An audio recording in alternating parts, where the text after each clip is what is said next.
রাজ্য সরকার কত আদা করে, রাজ্য সরকার তো বলছে হসপিটাল করেছে, তারপরে এখানে কতগুলো হসপিটাল রয়েছে সেগুলো কি উন্নতি করেছে? সে আমারটা নিয়ে শুধু কথা উঠছে কেন?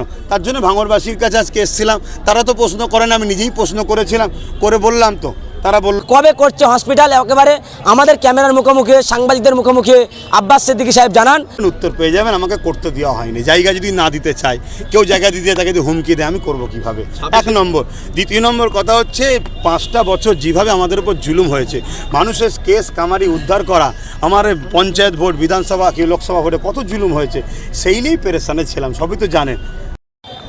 এই মুহূর্তে দাঁড়িয়ে আছি চকবড়ালি, আর এই মঞ্চে আব্বাস সিদ্দিকী সাহেব এসেছিলেন। আর জানেন আব্বাস সিদ্দিকী সাহেব তিনি একেবারে ওয়াদা করেছিলেন বা প্রতিশ্রুতি দিয়েছিলেন, এবং আজকেই কিন্তু সেই জলঘোলা প্রকাশ্যে একেবারে এই স্টেজ থেকে নেমেই আব্বাস সিদ্দিকী সাহেব বাড়ি যাওয়ার পথে বা ঘর ফেরার পথে কিন্তু তিনি সাংবাদিকদের মুখোমুখি হয়ে জানান যে কিসের জন্য ভাঙড়ে হসপিটাল করতে পারেননি বা কবে করছে হসপিটাল। একেবারে আমাদের ক্যামেরার মুখোমুখি সাংবাদিকদের মুখোমুখি আব্বাস সিদ্দিকী সাহেব জানান যে হসপিটাল কবে হবে বা কিভাবে হবে, এমনই কিন্তু একেবারে পরামর্শ দিতে দেখা যায় আব্বাস সিদ্দিকী সাহেবকে। নবিয়ানা মাহফিলে আসতে বাধা দিয়েছে, তারা আবু জেহেলের কাজ করছে, কথা বুঝে আসছে। তবে আপনারা যাকে মস্তান মনে করছেন, আপনারাই তাকে মস্তান বানিয়েছেন, কথা বুঝে আসছে। জালিম ততক্ষণ পর্যন্ত মস্তান হয়ে থাকে যখন মানুষ ততক্ষণ ভয় করে। বলুন, 21 সালে হসপিটাল করার কথা বলেছিলেন, হ্যাঁ সেটা তো হলো না, ওই নিয়ে কটাক্ষ করছে বিরোধীরা। আমাকে তো এই তো সবাই মিলে বললো না, বুঝি আমরা জানি আপনি কেন করতে পারেন না।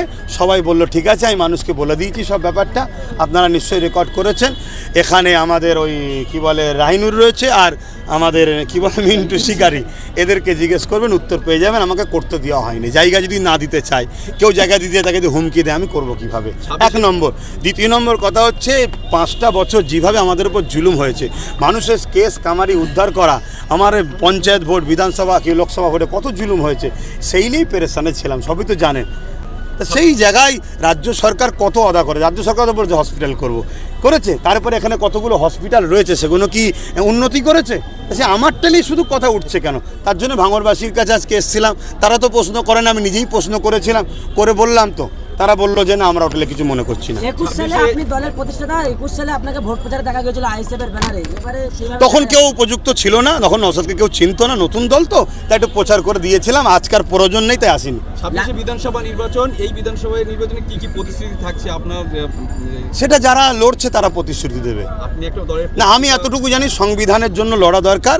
আর একটা মানুষ যখন 2টো 4টে 10টা 20টা প্রথম পায়, একটা যে সরকার আছে ক্ষমতায় ছিল, সেও প্রথমে একটা পেয়েছিল, তারপরে 2টো হয়েছিল, এমনকি বাঁচতে বাঁচতে ক্ষমতায় আসে। ক্ষমতায় আসার পরে তবে তো সে সব কাজ করবে। আমি ভেবেছিলাম হয়তো ভাঙড়ে আমি আমার যেটা কথা দিয়েছিলাম, জিতলে হয়তো করে দিতে পারবো, কিন্তু যে বাধা হয়েছে, তো সেই জায়গায় তাদের যে হ্যান্ডবিল আছে, যারা রাজনীতিতে এবারে প্রতিদ্বন্দ্বিতা করছে, নওশাদের কাছে গেলে সে আরও বেশি বলতে পারবে। 21-এ তো আপনি এই কথা বলেছেন হসপিটালের কথা, এবারে কি 26-এ নওশাদকে বলবেন যে এই হসপিটাল করার কথা, বা আপনি সেটা নওশাদকে যে জিজ্ঞেস করেন, ওকে বলতে লাগবে না, বাচ্চা ছেলে নেই, ও বড় হয়ে গেছে। আচ্ছা, এই মিছিলগুলো শাসক দলের পক্ষ থেকে বলা হচ্ছে যে ধর্মীয় সভার নাম করে নওশাদকে প্রচার করা হচ্ছে, আইএসএফ করে ভোট প্রচার করা হচ্ছে। শাসক দল বলতে কাকে বলছেন? তৃণমূল কংগ্রেস, টিএমসি তখন শাসক দল নয় তো, এক্স হয়ে গেছে। কাকে বলছে শাসক দল? আপনি বলুন, দলের নাম বলুন। টিএমসি। টিএমসিকে জিজ্ঞেস করুন রেড রোডে গিয়ে কেন রাজনীতি করতে যায়? ইফতার পার্টির নামে রাজনীতি করে কেন? মসজিদে ঘুমটাতে মমতা ব্যানার্জি ঢোকে কেন? কেন রাজনীতির ব্যানারে দাঁড়িয়ে বললো কোরআন শেষে আমার উন্নতি শেষ হবে না? কেন রাজনীতির নামে দুর্গা কি বলে এখানে নিউ টাউনে মসজিদ বাধা দিয়ে আর মন্দির তৈরি করছে? কেন দীঘাতে মন্দির করছে? বলুক। আমি আমার নবীর মেম্বারে এসে আমার নবীর দিনের যারা দুশ্মন, যারা জালিম, তাদের বিরুদ্ধে কথা বলছি। ইসলাম জুলুমের বিরুদ্ধে কথা বলাকে ফরজ করেছে, তাই আমি জুলুমের বিরুদ্ধে কথা বলছি। আইএসএফ নেতৃত্ব যে স্লোগান দেয় যে ভোট চাইলে দিল্লি যান, আপনার মুখে সেই একই কথা দেখা না, আমার অকাবলে যে বলবে দিল্লি যাও, তাকে তো আমি বলবো এরকম ব্যাপার নয় তো। সবাই বলবে, যারা অকাবকে ভালোবাসে তারা বলবে, যারা অকাবকে ভালোবাসে না তারা নাও বলতে পারে। আমি অকাবকে ভালোবাসি। আমার অকাবের আন্দোলনের সময় আপনি বলেছিলেন দিল্লি চলে যান, তা আমি বলবো না এখন? আমার দিন এসেছে যে আপনি ভোট চাইবেন না, আপনি দিল্লি যে চলে যান, দিল্লিতে চান, ভোট নেবেন বাঙালির, আর আন্দোলনে দিল্লি দেখাবেন। আপনার মতো এই দ্বিচারিতা মানুষকে এই সুযোগই তো বলতে হবে। সেটা আমি অকাপের পক্ষে দাঁড়িয়ে বলেছি। অত অসুবিধে কী আছে? কোরআন সুন্নাহ হারাম হয়ে গেছে নাকি? তো কোরআন সুন্নাহ যখন হারাম হয়নি, কোন কে কী বলছে ওসব কথা আমার দেখার তো দরকার নেই।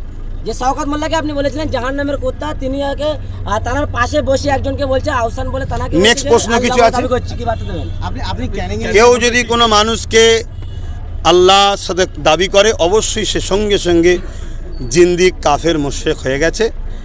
এ অনেক আগে থেকেই আরও অনেককে করছে। আমি একটাই কথা বলবো, আমার আল্লাহ নিয়ে, আমার দিন নিয়ে, আমার ইসলাম নিয়ে এত ব্যঙ্গ করা হচ্ছে, এর জন্য দোষী আমরা মুসলমান, আমরা দোষী, আমরা সচেতন নয়, তাই ওরা রাজ ক্ষমতা নিয়ে আমার দিনকে মিটাচ্ছে। আপনি নিজেই ভোটে দাঁড়ানোর কথা বলেছিলেন, সেক্ষেত্রে আরাবুল ইসলাম প্রয়োজন হয়নি তাই। তাহলে কি লড়াইটা কেমন হচ্ছে বলে মনে করেন, কেমন হবে বলে?